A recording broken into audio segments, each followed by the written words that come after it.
Welcome back for another yummy update. Gemini are having a happy day today. Gemini, a US exchange. We had breaking news earlier. The corrupt SEC, they have dropped their investigation against Gemini.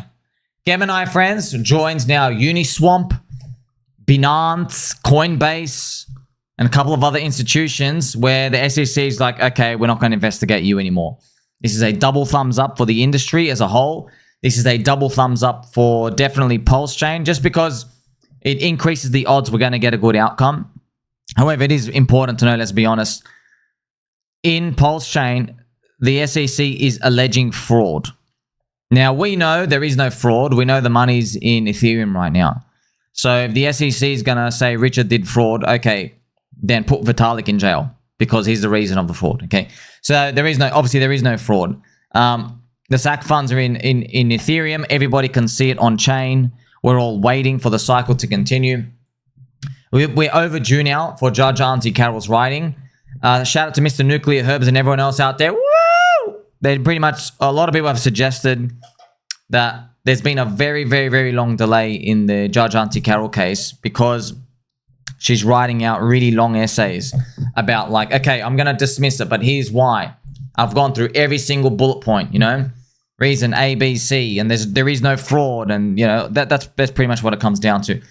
Remember, PulseChain is still stuck in the wedge, friends. PLS in the weekly super trend red. It is still red. That's why bad stuff happens when it's red. But yeah, we've had a lot of the bad things happening right now as well. So it pretty much is the same story for PulseX, Pulse, and everything else out here. You know, we recently saw the capitulations coming out. Prices aren't moving. PulseX is now bought and burned 6.46% of the supply. So it's wonderful to see. But yeah, there's a lot of ground to make work. Oh, I've got a friendly reminder as well, friends. Remember, Clip Finance, we've done a clawback. Okay, so there is a clawback. And there was obviously, unfortunately, Clip Finance. This is the video. Clip Finance claim back is available. So you get back like 30% of your initial. However, that by the way, you can roll into something else. I chose the option to do that. You can find this video and go through the instructions here. Just to remind you, I just DCA bought PDI, and that's what I've done. I know ICOs are cool and everything. We've done a lot, and it's 2025. Part of my strategy, I don't want to be doing ICOs when I'm like near March 2025. I don't want to be doing ICOs. Yeah, the time of last year, we did a lot of them. A lot of them couldn't even fill. That's how hard it was. Friends, you know, also with even paid Launchpad, they're giving people very, very, very low entry prices into pools and they're not filling. They had to cancel one literally yesterday. Yeah, there's these projects out here. So literally ICOs, they're not filling. Even if they put in like, oh, we're trying to raise just $1 million. Can't raise that. That's just showing you how low the demand is. But, you know, this is what happened in 2020. Nothing was filling. They had to cancel stuff out many, many times. But yeah, see, what do you do? They actually hand it back. But yeah, what you actually find is as the narrative changes, a whole new set of coins and launchpads want to do different stuff later on. So just giving you an idea of how bad the cycle's been so far. The 4-year cycle is still intact. I've got many videos coming out here for you. The others BTC, friends, I know this is a monthly chart, but think about this. Michael Saylor bought $2 billion of Bitcoin. And the metaphor I use for you is there's a curtain and you don't know what's behind the curtain. It could be a cardboard box. It could be air. It could be a brick wall. Yeah, it could be someone's face. Yeah, it could be a smelly bear. And you've just literally got your fist and you've punched through it. Michael Saylor's got a $2 billion punch. He's punched through it and then he's jarred his wrist. He's sprained his wrist. He's like destroyed his hand. That's the price action. So that's what I want to alert you. Actually go down into the smaller time frames. You can see it here. This is Michael Chad Saylor buying $2 billion of Bitcoin. And this thing, so if he bought and Bitcoin still had legs to go, it should be on the crash. It should still be going down. It should still be going down. However, it's like stabilized. Yeah, remember that's others BTC. Why is that? It's because Ethereum is pretty much, I think it's finally run out of sellers. That's why. Now, earlier in my juicy news, I spoke about, you know, there's a rift now. On one hand, we have Uncle Bobby Lucas, who believes altcoin narratives are dead. It's Bitcoin now. And then we have blockchain backup. who says, no, Bitcoin's got the dead narrative. I'm just not buying it, you know. Where do I stand? I stand on the altcoins. I stand on them. And it's just, when I put the facts together, I know the crowd's a bunch of losers. The crowd's wrong. I know that Ethereum has never been this cheap before. It's literally gone down for like 500 days. Or look, friends, it's never been in a downtrend for this long, ever in its history. 540 days. That is extremely cheap. It's never been that cheap before. The longest before that was only 300 days. You know? So Ethereum's never been this cheap. Soylana has never been this expensive. If you look at it like that in a Bitcoin halvening year where nothing else has moved up, you can actually look at Bitcoin, Soylana's dominance as well. You can actually have a look right now. Soylana, yeah, actually went to the most expensive it had ever been. That was funny, actually. This is actually very interesting stuff. Donald Trump's celebrity token put Soylana at 3.9% dominance, and it's crashed back down. Very interesting. And I've made a post here for you just to reiterate. That's what it looks like. Celeb token launch up here. So yeah, friends, when you have the president, look, if this was any other coin, what would they be saying? They'd be saying, oh, game over. But Soylana people aren't going to say that because they have that complacency, anxiety part because they're in, and their altcoins are already down. That's the most important part. And because their altcoins are down, they're too scared to say, oh crap, I got to actually be rotating out because they don't know where to go. Because a lot of them, they can't go to Ethereum. They go, oh, but Ethereum's trash. That's in their mind. So we'll see what happens. And by the way, they all bought high. That's another thing. So this is funny. Many people think all the Soylana holders have been holding since $10 soy. No, they haven't. They bought in last year. They're listening to Raoul Pal and everyone else say, Soylana has the adoption. Soy. That's all they've been hearing all day. Yeah, so that's pretty much it. The market rejected off this point. Yeah, man, that's vicious. That's vicious. Just think about this, dude. If it was any other coin and the president launched the coin on your chain and your chain could still not freaking go up after it, what would you be saying? You'd be saying it's cooked. Okay, price action here. You know, so there you go. Speaking of Soylana and this, friends, what I want to do is I gotta play a bit of gentle angel music here just because it's gonna get a bit. I just want to show you what I go through. Okay, now I'm here to mog all the non-believers, and you're my friend, and we're gonna make it. I'm just gonna share with you this story. So there's a gentleman I followed when he was a very, very new account, Mr. Pickle. Mr. Pickle, friends, if you look, he ain't following me no more. Now, why? Why is that? Mr. Pickle. So Mr. Pickle, I was making videos, I was talking to him. Now, what happened is Mr. Pickle's head got too big. Okay, Mr. Pickle, he became a Soylana guy up here. All right?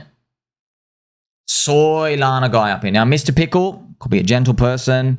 Remember, he had like 5,000 followers at the start. So was me. I'm just following. I was just always talking to him. I don't even know where he appeared.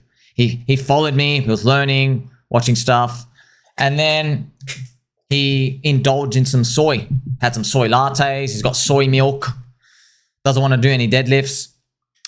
So here's the thing, friends. So up here, your friend Sommi was saying, you're too poor to stay to Soylana girl's house. I was saying that, and I was like, warning, danger, very aggressive topping, warning of euphoria. Be careful. That's danger. And because you're a Soylana maxi now, you don't want to believe it. You're like, oh. So that's the thing, friends. You lose friends along the way. I still follow him. Look at this, Mr. Pickle.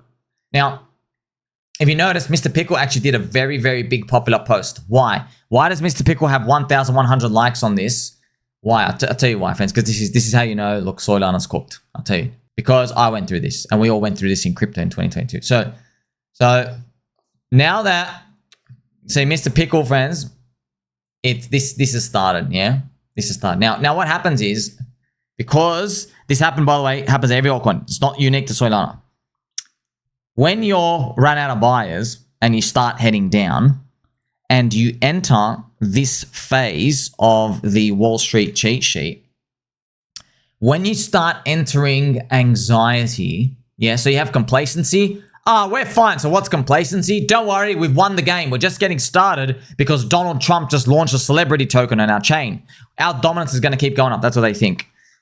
Then now we're starting to come down. Anxiety. Why am I getting margin called? This dip is taking longer than expected. So what are people saying? They go, wait a minute. Why isn't Soylana going up?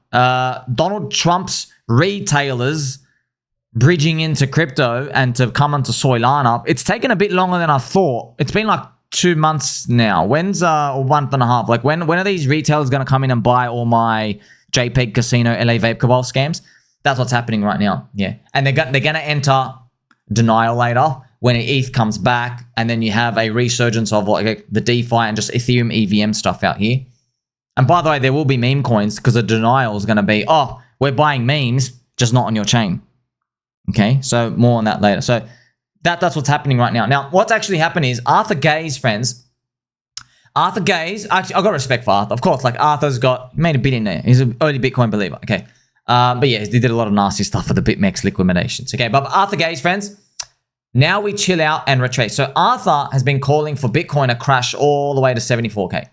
Now, what happens when he does this, people get like really angry. They get really, really, really angry. And if you even check out the post, you get to see, look at this, coming down. You can take a short position without fighting, you know. I don't think you can possibly move the market anyway, especially after being wrong so many times. What a funny comment. So Art Chick, so shout out to you, Artie Chick, Artie Boo. She actually follows me as well. So Artie Boo is out here. That's what I'm telling you, friends. PulseChain, we're going to kill it, dude. Guys, friends, we're literally going to kill it. Like, these friends, these big accounts, they're watching. They're watching. Obviously, they're watching me. They're like, hey, this guy looks like a retard because the prices are down. I go, oh, you've seen nothing yet. You've seen nothing yet, Bears. You think retard? You think retard? Huh? Wait till we step it up to level 2 retard. You see these friends, all these giants, they're following me. They're following me. It's just a matter of time. I watched it with Ansoy. With Ansoy, as Soylana's price went up, his followers went from 60K, 70K, 120K, 200K followers, 300K, 440K followers as the prices went up. Same as Morad, by the way, with the meme coins. You don't get the followers and then the prices go up. No, it happens one in the same. It's the network effect, right?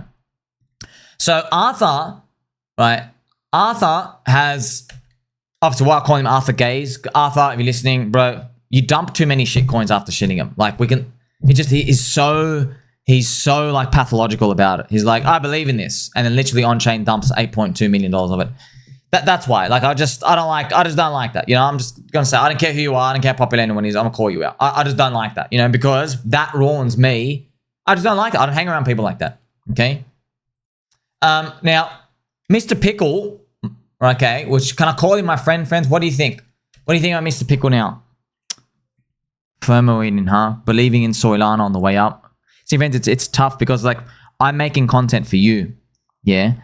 And you know that contrarian stuff, there are people on the other side, they're like turbo long Soylana. They need Soylana to go up because they've sold discounted back. They've sold stuff down 80% to go buy the top of Soylana. Yeah. So they don't know that when this thing's running out, that bags that they sold are actually going to come back up. And this thing's going to keep bleeding against Bitcoin.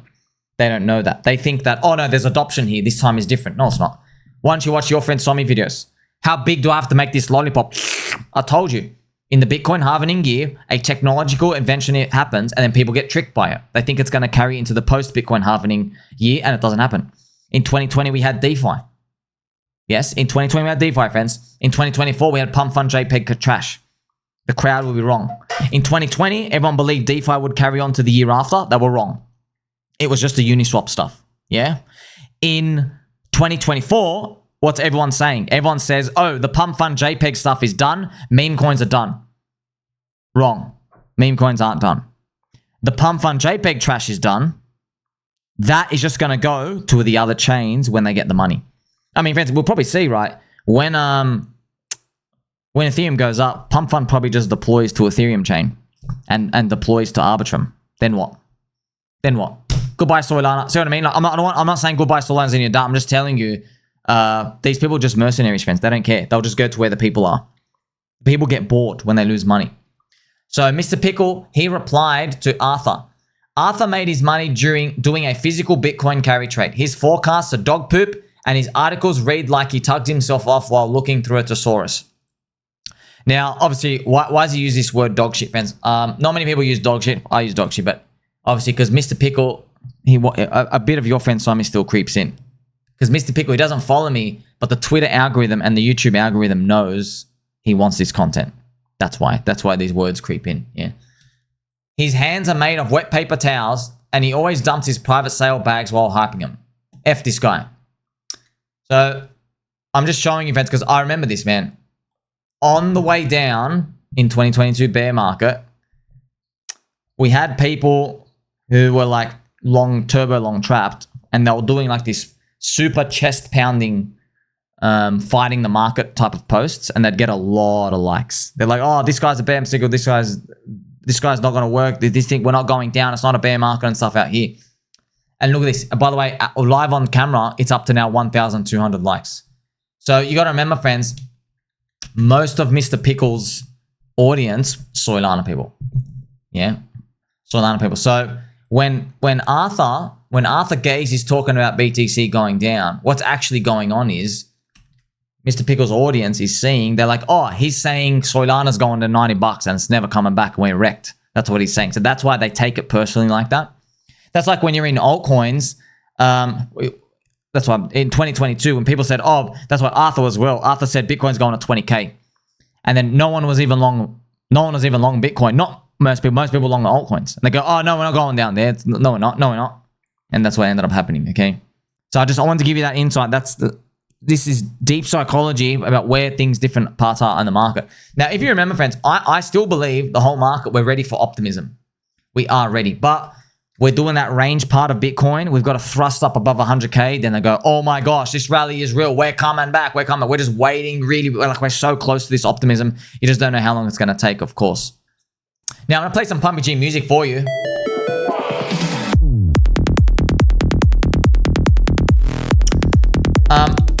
I never heard of this guy, Aiden Ross. He's part of the LA Vape Cabal until the LA Vape Cabal stuff happened. So I just want to show you, friends, like the charts. We know, okay, Sol BTC. See, you don't even need to know these things, but it helps when you can match a story. Sol BTC is red now. Okay, Donald Trump already launched a celeb token, and the dominance hit new highs. Full on rejection. Okay, you have March unlocks from Galaxy Digital, mega dumpers, Pantera Capital, mega dumpers. And everyone's saying, don't worry, these guys aren't going to dump. So you have all these things lining up here. You have Ethereum sentiment in the gutter, ETH BTC down, Richard Hart down 40% on his Ethereum trade. It's like they've never been this cheap, man. It's never been this low. However, this is the world that people are leaving. Okay, so there's been an expose thread here on one of the LA Vape Cabals. And actually, friend, it's very, very disturbing, okay? He actively admits he knew tokens were scams, but he shielded them anyway. So this is the part, friend. So he's a US streamer. Check, look at this. His account, when's this out? $14.8 million in his account. I think it's very, very popular. But look at the aggressive finish. So what I've actually come to find out is most of the Soylana scammers, they were NFT project ruggers from 2021 and 2022. I had no idea. You know, well, it makes sense, but I was like, I never thought about that. But they actually are. Look at this. He entered crypto in 2021. During the NFT boom, he backed Tory Lanez's, so that's a rapper, friends, actually makes some alright music. He backed Tory Lanez's NFT collection, selling at 0.1 ETH each. Soon after, the project went inactive. So they did this, friends. They hook up with famous people. They sell the NFTs, rug, full on rug. They just get the money, they run. One of his most controversial moments, he promoted the MILF token on his profile shortly after the project rugged, causing big losses for investors. Look, I'm doing a giveaway, $10,000 in MILF to one lucky token, one lucky person. A year later, Aiden admits on stream he knew MILF was a scam, but since he got paid to promote it, he didn't care. Chat, by the way, that MILF token shit I did a while back, I already told you guys, don't buy that shit. I got paid a bag to do that shit. Like, I don't give a fuck. I hope none of you guys actually bought it. Wow, see, I don't like people talking like, I told you not to buy it. I told you not to buy it. If you put cyanide in some room temperature water, and then you give it to a school child and tell the school child, don't drink the water, and then they drink it and they die, you're going to be able to tell the cops, I told the kid not to drink the water. Okay. Now, of course, I've used an extreme example, but when you look at it like that, if someone takes you to court, that's what ends up happening. Now, friends, I don't care. Obviously, I don't care about snitching. I don't give a crap because, like, what the scammer? This guy's a scammer today. There's 15,000 new scammers next week. You run out of energy. You just can't. You can't let it weigh you down. You have to navigate this field. So obviously, as soon as he starts opening his mouth, to me, I'm like, definitely scamming. But there are hundreds of thousands of people. They love sitting in the hotel cuck chair. Friends, I mean, he's got a freaking chair out here. There's probably a cuck right behind that you can't see. Someone's ready to sit in the hotel cuck chair. Oh, man. So that's the game, man. That's the game. In the following years, the market entered a bear phase. All the investments crashed. He faced massive losses. This wasn't the end of his story. He connects with the LA Vape Cabal. He heavily invested in MLG. He then shilled it to his community. Later, it turned out to be the absolute top. So I guess this is it now. Yeah, so there you go. MLG. That's it, man. It's just constant scams, constant rugs. After his disastrous investment, he blamed Frank the Gods and the crypto itself for its losses. I got dumped on, dummy. FMLG. So, yeah, man. That's all you scammers. They dump on each other. Now, if you remember, friends, part of the LA Vape Cabal, there was a foot sniffing scene. You remember this, friends? So this is the LA Vape Cabal. So the Queen AI, man, this girl who did this, you're a freaking genius. Like, this is it. Smoking. Wait. That's so, him. we just snipe it first, tell everyone it's the future, and then we just dump on these idiots? Yes, Mr. Ross. It's literally free money. It's like when your mom gives you lunch money, but instead of buying lunch, you sell your lunch to the autistic kid for double the price. So, as you can see, it's become like, look, here's the thing, man. I know markets and cycles, all right? I don't know much about this world up to 18 hours a day. All these scammers, they would have been on any other chain. If Ethereum had fast transactions, they'd be there. If all the users were on Phantom, they'd be there. If they were on PulseChain, they'd be there. But they're not there. They're on Soylana. Okay? That's it, because Soy's price went up. They're there. Also, it's a perception of the casino. So even though technically you go, hey, you bought vaporware from abandoners, people don't care. They're walking into a new casino. It's kind of like, friends, you know the odds of you winning roulette. You know they're less than 50-50 for you. You know you'll lose over time when you play roulette. But if you go to Las Vegas, I'm going to go play roulette at another casino. And then maybe you go to Macau. I'm going to go play roulette there. And then you go online. I'm going to play roulette there. You know the odds. It's the same game. It's the same game with the same odds. It's just, different environment. Looks new, feels new. I'm here for the experience. So, Solana's cursed. You can see it, friends. So it's just cursed. It is what it is. You will see, friends, if the price of Sol BTC, if it goes down, which like it's in the red territory now, it doesn't. We haven't solved anything. It got lucky. It's just like lucky. Like you won the white race, Unicorn 2024. But yeah, that's why I told you, man. What you get to find is most people actually bought the top. That's what they did. They started pounding in the buys along the way. That's why, like, there is no way to resolve this besides Sol ETH ratio. I mean, Ethereum has to come. Like, the amount of cheapness in Ethereum. You know, a lot of people. Remember I told you, friends. Every KOL, you name it, you name them. They're long Bitcoin, long Soy, short ETH. They don't have any ETH exposure. They've got a bit of ETH, maybe they have no slingshot leverage, nothing. They don't have anything, friends. In fact, if they like DeFi, I've seen there's this mid curve thing. They're trying to buy DeFi utility stuff on Soylana. We went through this, man. It depends on the native SPI token. If your SPI is going to be weak, everything on the chain is going to be dog poop. Everything. Now, luckily for you, it's been holding up. They've had plenty of time, but like their altcoins have been bleeding out. So ultimately, you don't know what happens around the corner. We still don't know. I like seeing this others BTC strength, friends. Remember, this is pretty much the Ethereum chart. This is ETH BTC, others BTC, same thing. What I've done is I've actually overlay, look at this, friend. I've overlay ETH BTC, this white line with others BTC. Look at this. I just removed the super trend just so you can see. Look at that. Look at that. It's like perfect. See? It's perfect, friends. I've just told you. That's it. Ethereum is the mothership of altcoins. You see? See this chart, what I've shown you these ratios. simplifying that, it's just others ETH. See? That's what I've done. I've basically just shown you visually on a chart what this looks like when you put these two together. See others ETH, friends? It's basically telling you Ethereum up, altcoins up. Ethereum down, altcoins down. Ethereum weak, altcoins weak. That's what we've been seeing right now. So you get to see it right now. Obviously, now that you know this, you and I were like, you know what? I didn't expect it to be this cheap for this long. I wanted it to be expensive, but I'm not getting up now. The mistake that people make is what they do is they have now, actually we'll change this. They will now sell their ETH. That's what people have been doing down here actually. What you'll find is down this period since May last year, people were selling their Ethereum altcoins to go buy soy in this like final, it's like the whole crowd is getting trapped now because ETH is going down, down, down, down, down, down, down with this. So that's pretty much what they're doing because everyone, that's how all the KOLs got trapped from the past 10 months. They've said, oh, don't worry, if ETH goes up, soy is going to go up more. That's their trap. We'll see what happens. Like, subscribe, belly button, or catch you in the next one.